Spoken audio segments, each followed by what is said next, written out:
On va faire le tour de tous les chapitres de physique en terminale où on rencontre des équations différentielles. Et je vais surtout insister sur les points communs entre tous ces chapitres, parce que la structure mathématique qui se cache derrière est à chaque fois la même. On va commencer par le chapitre sur la radioactivité. Si vous l'avez déjà étudié, vous avez appris que dans un échantillon radioactif, le nombre de noyaux radioactifs est une fonction n de t qui décroît progressivement au cours du temps au fur et à mesure que les noyaux radioactifs se désintègrent. La fonction qui correspond à cette représentation graphique s'écrit avec une exponentielle. C'est ce qu'on appelle une décroissance exponentielle. Et en physique, quand on a une grandeur qui évolue de manière exponentielle, comme ça, c'est qu'il y a une équation différentielle qui se cache derrière. Dans le cas de la radioactivité, c'est la variation du nombre de noyaux radioactifs chaque seconde qui est proportionnelle au nombre de noyaux radioactifs. On a bien une équation différentielle parce qu'on a une fonction qui est reliée à sa propre dérivée au sein d'une équation. Pour ceux qui font spé maths, vous devez reconnaître la forme y' égale a fois y que vous voyez en maths. On peut considérer que b vaut 0 ici. La solution sera toujours une constante qui dépendra des conditions initiales, c'est-à-dire de la valeur initiale de la fonction qu'on cherche. On trouvera toujours une exponentielle aussi dans la solution, et éventuellement un deuxième terme constant, mais ici il n'y a pas de deuxième terme, il vaut 0. Si vous regardez le graphique en bas, et que je vous demande quand est-ce que vous n'avez plus du tout de noyau radioactif, c'est pas évident de répondre à cette question, parce que la courbe va rejoindre la valeur 0 asymptotiquement, c'est-à-dire qu'on se rapproche de plus en plus sans jamais vraiment atteindre la valeur 0. Donc on ne peut pas être précis, mathématiquement, le phénomène n'est jamais vraiment terminé. C'est pour ça qu'on a inventé un temps qui va être caractéristique du phénomène, qui est situé bien avant qu'on se rapproche de l'asymptote, et qui va quand même nous permettre de dire si le phénomène est rapide ou lent. En radioactivité, ce temps, c'est T1,5, qu'on appelle la demi-vie radioactive, et qui correspond au temps où il nous reste 50% de nos noyaux radioactifs de départ. Ce temps caractéristique nous donne une bonne idée de l'échelle de temps du phénomène qu'on étudie. S'il est de l'ordre de la milliseconde, on a un phénomène rapide, s'il est de l'ordre de l'année, on a un phénomène lent, etc. Et on pourra considérer que le phénomène est terminé au bout de quelques fois ce temps T1,5, c'est-à-dire qu'on aura quasiment plus de noyaux radioactifs dans un échantillon. Voilà le résumé de ce qu'on appelle la loi de décroissance radioactive. On va voir maintenant que dans beaucoup d'autres phénomènes, on va retrouver les mêmes structures mathématiques. Parlons maintenant du chapitre sur la cinétique en chimie. Vous avez souvent vu des graphiques qui montrent la concentration en réactif au cours du temps. On part d'une concentration R0, et après ça diminue puisque les réactifs sont peu à peu consommés au cours de la réaction chimique. La fonction qui correspond à ce graphique s'écrit comme ça. C'est la même que tout à l'heure, sauf qu'on a changé les notations, et au lieu d'avoir une constante radioactive qui s'appelle lambda, on a une constante de vitesse qui s'appelle k, mais qui va jouer le même rôle. C'est normal, parce que l'équation différentielle qu'on retrouve en cinétique est exactement de la même forme que celle qu'on voit en radioactivité. C'est une forme y' égale a fois y. Je vous rappelle vite fait comment on obtenait cette équation différentielle. Vous avez une définition de la vitesse de disparition d'un réactif que vous avez appris par cœur cette année, qui est toujours vraie, et qu'on va mélanger avec une autre définition qui correspond à ce qu'on appelle une cinétique d'ordre 1, c'est quand la vitesse de disparition du réactif est proportionnelle à la concentration de réactif. Là aussi, vous vous souvenez peut-être qu'on avait inventé un T1,5 qui s'appelait le temps de demi-réaction et qui correspond au temps qui s'est écoulé pour qu'on se retrouve avec la moitié de la concentration initiale de réactif. Là aussi, le T1,5 est un temps caractéristique, c'est-à-dire que ça nous permet d'estimer la durée de la réaction chimique qu'on étudie. Le troisième chapitre où on va croiser tout ça, c'est le chapitre sur les circuits RC, les circuits électriques avec une résistance et un condensateur. Quand un condensateur se décharge, vous avez la tension aux bornes du condensateur qu'on note UC, qui va diminuer au cours du temps, progressivement. Là aussi, on a une décroissance exponentielle. Vous avez aussi vu qu'un condensateur peut se charger au cours du temps, avec une asymptote horizontale, là aussi. Je vais écrire ici les formules qui concernent la charge d'un condensateur et pas la décharge.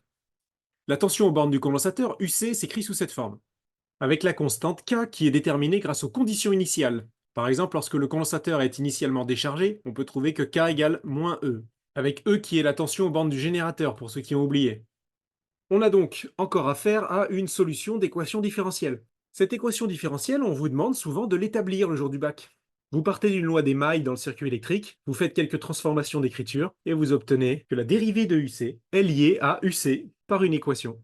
C'est donc bien une équation différentielle, de la forme y' égale a fois y plus b.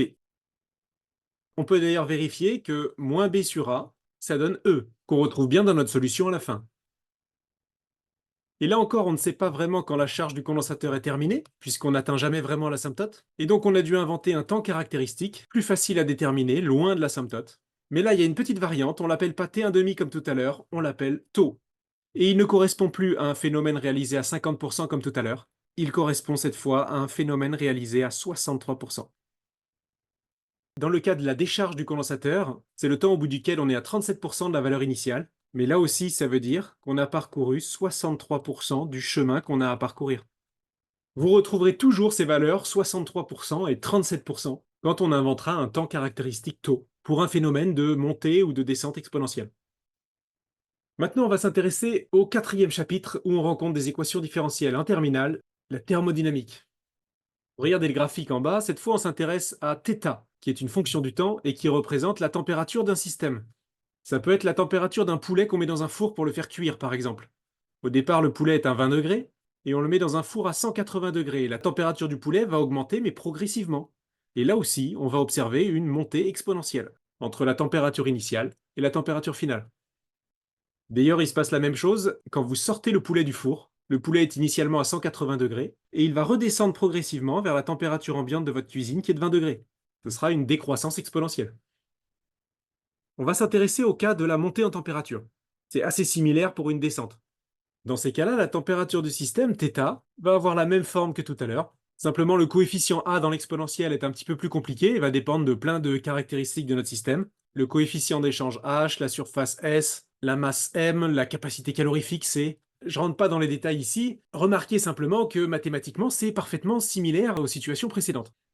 Ça veut dire là encore qu'une équation différentielle du premier ordre se cache derrière. Je vous l'écris à gauche. Tout ce qui est entouré ici, c'est que des constantes, hein. θe, c'est la température de l'environnement, c'est-à-dire les 180 degrés du four. Donc on a bien tout ça qui est une constante qu'on peut appeler petit b.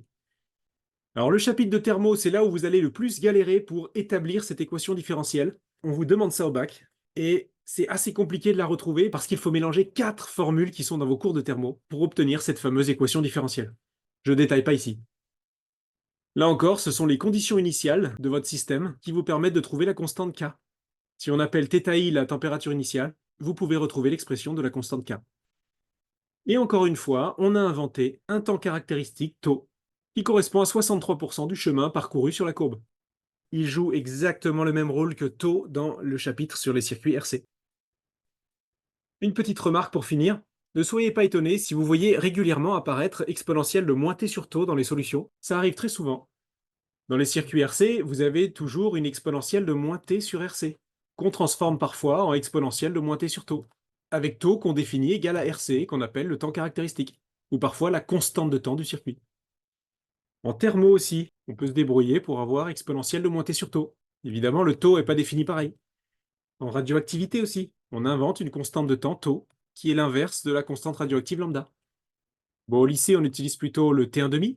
C'est une petite variante, définie de manière légèrement différente. Le but à chaque fois, c'est d'avoir un temps caractéristique du phénomène qu'on étudie, en secondes par exemple, ou en jours, ou en années. Comme ça, dans l'exponentielle, on compare le temps variable qui s'écoule, t, avec ce temps constant caractéristique du phénomène, qu'on appelle tau ou t1,5, avec toujours la même unité en haut et en bas. Si vous faites de la physique en post-bac, vous allez voir bien d'autres phénomènes qui sont modélisés par des croissances ou des décroissances exponentielles. C'est vraiment un concept général qu'il faut avoir bien acquis pour être à l'aise après dans le supérieur.